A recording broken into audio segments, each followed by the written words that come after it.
Yesterday we made our code more intelligent by adding a match case block. So this is what our code does currently.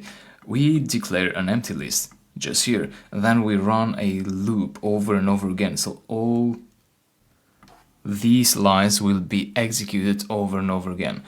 So we get some input from the user, we get add, show or exit, and then we strip that out from white space, and then we remove the white space from the user input, and then the program tries to guess the user input. So tries to guess if it's add, then it gets the to-do from the user. Again, it asks the user for input, and it appends that to-do in a to-dos list, which is declared in here. So those lines are executed if the user entered add here.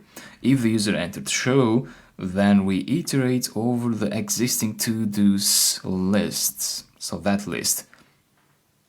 So if there are items there, those items will be printed out in the command line.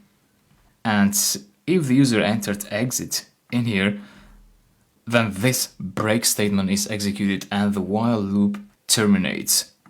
So what we get is we get this line executed, because there will be no more iterations anymore in the while loop. The break statement breaks the cycle. And that's what we did yesterday. Let's write some more intelligent code today. See you in the next video.